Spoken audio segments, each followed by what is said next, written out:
Welcome to Soft Talk. The topic for today's the topic of today's presentation is what was our Nero doing when the country was in flames? You may call it the unintended consequences of a movement, at least for now, notwithstanding swirling conspiracy theories from the echo chambers to roadside tea stalls. The recent Gen Z movement against corruption, nepotism, and restrictions on social media channels has left behind a trail of deaths and destruction while making the myopic and reactive ruling elite cling on military choppers, slings, and flee the scene. As of now, about 78 people have lost their lives and around 1,000 have suffered injuries. All three organs of this fledgling state,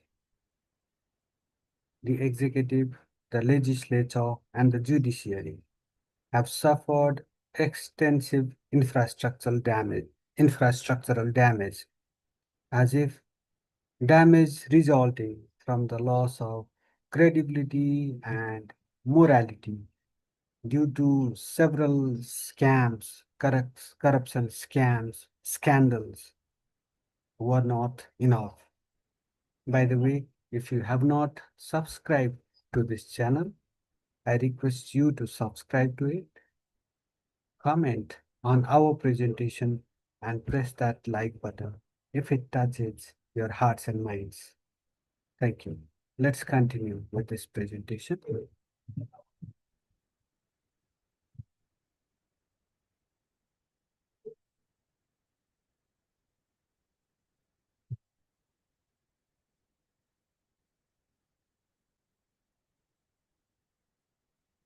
Along with the three organs of the state, the three vital organs of the state, the fourth estate in Nepal, the free press, if you will, becomes a soft target of protesters of all hues and colors, of all hues and shades at all times. Throughout Nepal, government offices have turned into ashes, while businesses and industries have suffered significant losses. The most affected parts of this country make one wonder if something more sinister just hit us rather than mere protests. Even in a very adverse situation like this, there's a deep rooted feeling. There's a deep rooted feeling among the Nepalese, among the public, among the Nepali public, that all's not lost, which is but natural in a country that sees at least one major violent movement and regime change every 15 years or so, not to mention a spate of natural and unnatural disasters that push this fledgling state further towards the brink. I'm mainly focusing on the September 8, September 9 riots and their aftermath. So while listening to this post, please keep that context in mind. Okay?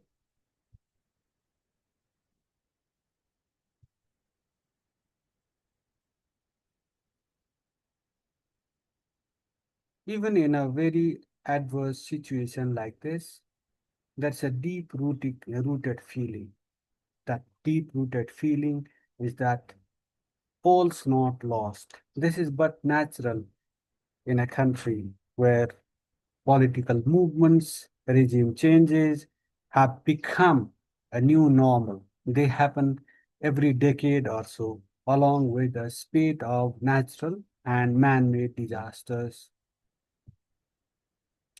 Against a progressively worsening situation, exceptionally resilient local communities have been holding this country together for decades with partially functioning elements of the state that include security and defense apparatuses.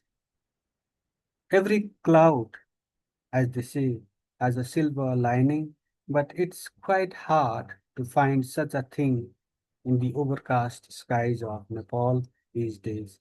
Still, this resilient country, used to natural and unnatural disasters, as I told you earlier, appears to be rising slowly against all odds. It appears to be rising like that proverbial phoenix from the ashes of death and destruction. A caretaker government has sprung up under a retired Chief Justice and the precincts of what used to be an imposing historic Singh Darbar, the federal government secretariat, the complex where most of the government ministries are based. It's a historic building, by the way, built during the reign of the Rana Prime Minister Chandra Shamsher. It is considered the largest such building with 1,500 chambers in Asia. So we lost uh, quite a treasure. The executive, no doubt, it was a rigged executive. The system was a rigged system, but the infrastructural losses, the loss of documents and whatnot, it's a tremendous loss, a loss of history, a piece of history. Wise countries, wise nations desist from such destructions. Okay. Uh, I was talking about this imposing, about an imposing historic Singha Darbar, the federal government secretariat. This caretaker government has sprung up from the ruins of Singha Darbar with a mandate to conduct general elections within 6 months. Whether it's easier said than done or not, our rulers, the new rulers, know better. Fulfilling the mandate will be, as I told you earlier, easier said than done. Housed in its makeshift headquarters, the tents, the state has come to the tents. The Supreme Court has begun. The Supreme Court is the apex court of Nepal. It has begun hearing habeas corpus writ petitions on the arteries of this metropolis, devoid of dividers and traffic islands. These are basic infra. Traffic police personnel have returned to duty, and one can see them trying hard to bring some semblance of order amid traffic jams and snarls and whatnot.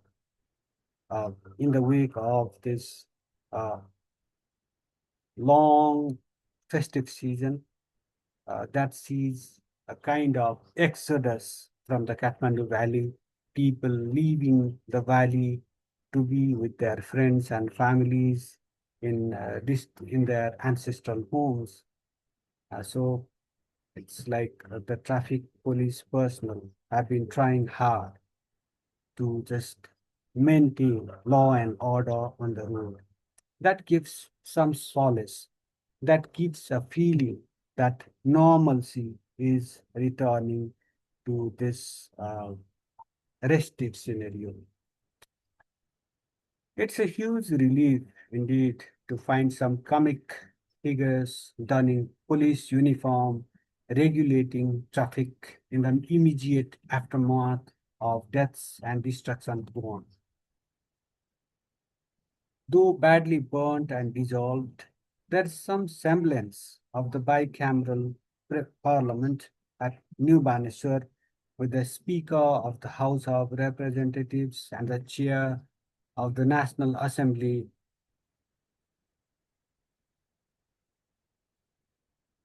still in office, along with the President, which is part of the Parliament as well as the enforcer and the protector of the Constitution.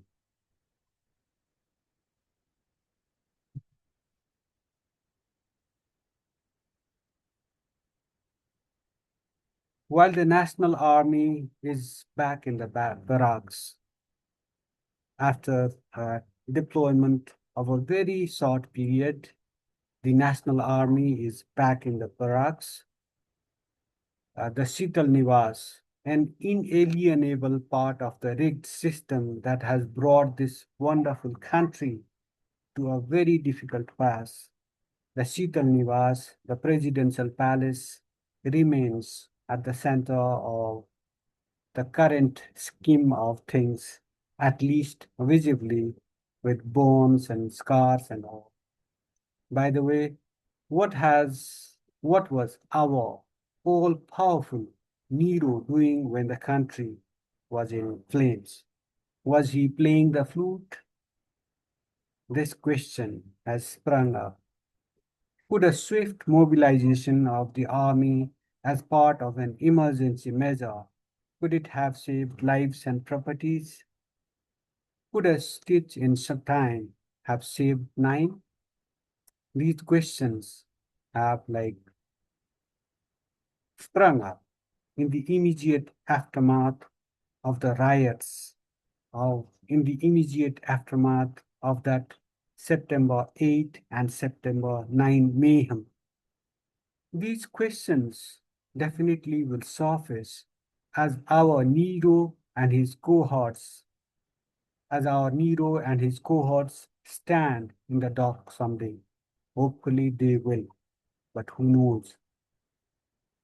As a long and hard process of national healing begins amid plumes of smoke and an environment of uncertainty, which has been a constant in Nepal over the decades. The onus is on us, Nepalese from all walks of life, within the country and beyond, to join hands for national reconstruction by mobilizing our resources and utilizing our skills and expertise rather than looking for international support. The onus is on us, the Nepalese, to bolster our defense and security in coordination with national defense security apparatuses. Perhaps perhaps the use of modern technologies at the individual level for intelligence gathering and sharing with relevant authorities will help weed out unsavory elements from our respective localities and make them safer. How about putting in place a no nonsense screening system along the border by keeping only a handful of border points open? This based on our export potential and import requirements. You know, keeping a whole lot of border points open makes us quite vulnerable as unsavory elements, criminal and terrorist elements from across the border. There are huge states across the border. Uttar Pradesh, Bihar, they are some of the most populous states of India, and all sorts of elements can sneak into Nepal through that open border, giving our uh, country a security nightmare.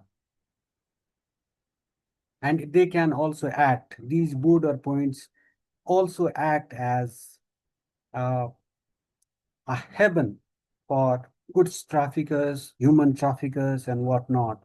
So we will do well to keep only a handful of borders open based on our export potential as well as import requirements. Okay. How about imparting mandatory paramilitary military training to every eligible Nepali and utilizing their skills for defense and security of this country?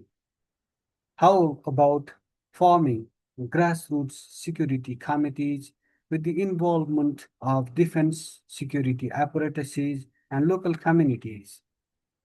We should be thinking along these lines, I think, in the immediate aftermath of that nightmare that just passed us by. For 24 hours or so, I think it was more than 24 hours, there was literally no presence of the state in our lives. That is quite scary. How about utilizing the skills of retired service personnel more effectively?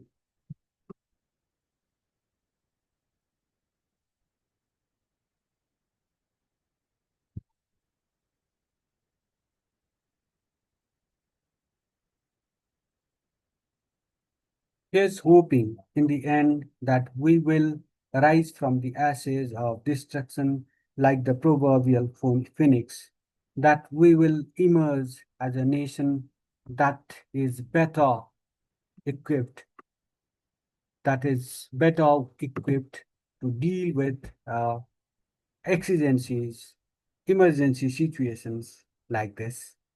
Hope springs eternal. With this remark, I wrap up this edition of Soft Talk. Once again, I request you to subscribe to our channel because we have been trying hard to promote citizen journalism. Comment on our presentation